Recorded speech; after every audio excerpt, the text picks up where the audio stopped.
Perkenalkan, nama saya Steviania Tiatira Ernawan dengan NRP 2187084.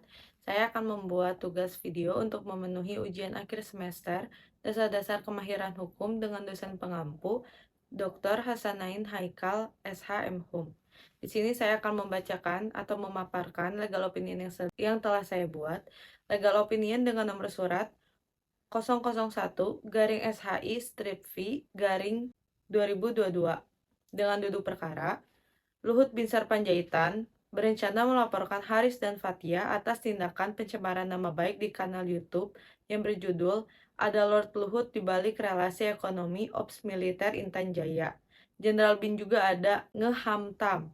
Di dalam video tersebut, Haris dan Fathia membahas hasil riset sejumlah organisasi seperti Kontras, Walhi, Jatim, YLBHI, dan Pusaka tentang bisnis para pejabat atau purnawirawan TNI Angkatan Darat di balik tambang emas atau rencana eksploitasi daerah Wabu di Intan Jaya, Papua.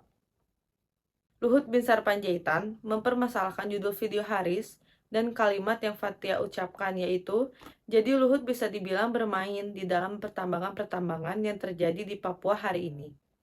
Sebagai tambahan informasi, atas unggahan video tersebut, Luhut Binsar Panjaitan merasa apa yang dibahas oleh Haris dan Fathia telah mencemarkan nama baiknya, sehingga ia berencana melaporkan kepada pihak berwajib untuk ditindaklanjuti setelah melayangkan 2 kali somasi kepada mereka. Namun Luhut Binsar Panjaitan merasa jawaban Haris dan Fathia dalam somasi tidak memuaskan.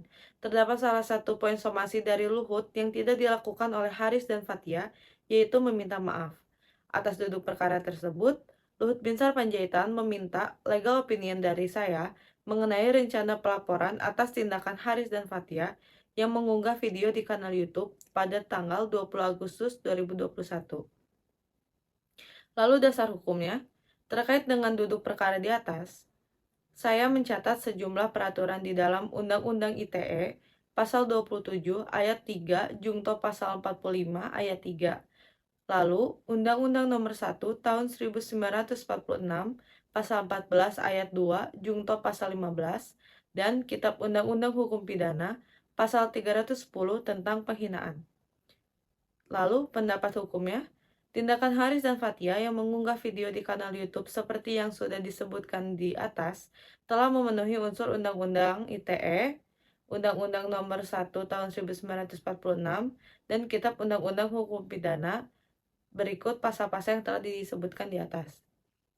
Pasal 27 ayat 3 Jungto Pasal 45 ayat 3 Undang-Undang ITE mengatur bahwa setiap orang, dalam hal ini adalah Haris dan Fathia, yang dengan sengaja dan tanpa hak mendistribusikan dan atau mentransmisikan dan atau membuat dapat diaksesnya informasi elektronik dan atau dokumen elektronik yang memiliki muatan penghinaan dan atau pencemaran nama baik, sebagaimana dimaksud dalam Pasal 27 ayat 3 dipidana dengan penjara paling lama 4 tahun dan atau denda paling banyak 750 juta rupiah.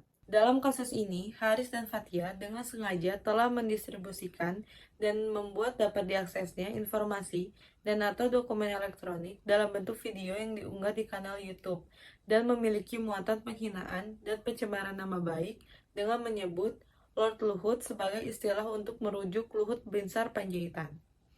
Lalu dalam pasal 14 ayat 2 Jungto pasal 15 Undang-Undang Nomor 1 Tahun 1946 dalam pasal 14 ayat 2 mengatur bahwa barang siapa yang dalam hal ini Haris dan Fathia menyiarkan suatu berita atau mengeluarkan pemberitahuan yang dapat menerbitkan keonaran di kalangan rakyat, sedangkan ia patut dapat menyangka bahwa berita atau pemberitahuan itu adalah bohong, dihukum dengan penjara setinggi-tingginya 3 tahun. Lalu dalam pasal 15 mengatur bahwa barang siapa, dan dalam hal ini Haris dan Fathia, menyiarkan kabar yang tidak pasti atau kabar yang berkelebihan atau yang tidak lengkap, sedangkan ia mengerti setidak-tidaknya patut dapat menduga bahwa kabar demikian akan atau dapat mudah menerbitkan keonaran di kalangan rakyat, dihukum dengan hukuman penjara setinggi-tingginya 2 tahun. Dalam kasus ini, Haris dan Fathia telah menyiarkan sesuatu hal yang dapat menimbulkan kebencian atau permusuhan antara satu orang dengan orang lain. Seperti yang diketahui, bahwa Luhut merupakan Menko Marves dan telah dikenal oleh banyak orang. Seharusnya Haris dan Fathia telah mengetahui bahwa kabar tersebut akan mudah mendapatkan perhatian publik dan akan menimbulkan keonaran di kalangan masyarakat atas thumbnail video dan kalimat yang diutarakan dari video tersebut. Kemudian pasal 310 ayat 1 KUHP mengatur bahwa barang siapa, dalam hal ini Haris dan Fathia, sengaja menyerang kehormatan atau nama baik seseorang, dalam hal ini adalah Luhut, dengan menuduhkan sesuatu hal yang maksudnya terang, supaya hal itu diketahui umum, diancam karena pencemaran dengan pidana penjara paling lama 9 bulan atau pidana denda paling banyak Rp4.500. Dalam kasus ini, Haris dan Fathia sengaja menyerang nama baik Luhut dengan menyebut nama Luhut di videonya dengan menuduhkan Luhut bermain di pertambangan-pertambangan yang terjadi di Papua pada waktu itu. Pembahasan tersebut sudah pasti akan diketahui secara umum karena mereka mengunggahnya di platform besar yaitu YouTube. Pembahasan Haris dan Fathia ini tentunya menyulut atensi publik. Tak banyak yang terbawa arus pembahasan dan ada juga yang kontra. Hal ini yang menyebabkan nama baik Luhut tercemar, karena apa yang dibahas keduanya belum sepenuhnya terbukti kebenarannya. Lalu, pada kesimpulannya, saya menyimpulkan bahwa terdapat cukup alasan dan dasar hukum untuk melaporkan pencemaran nama baik yang dilakukan oleh Haris dan Fathia sehubungan dengan video yang diunggah mereka di platform YouTube. Terlebih pula, somasi yang telah dilayangkan oleh Luhut tidak memberikan jawaban yang sebagaimana mestinya. Mereka tidak memenuhi poin somasi yaitu meminta maaf.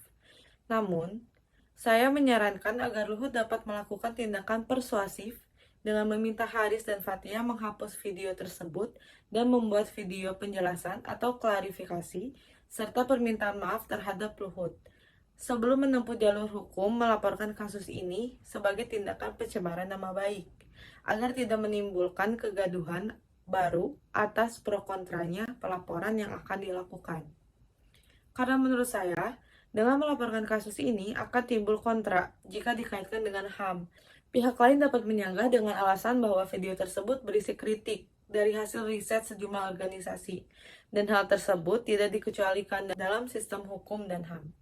Sekian dari saya, terima kasih.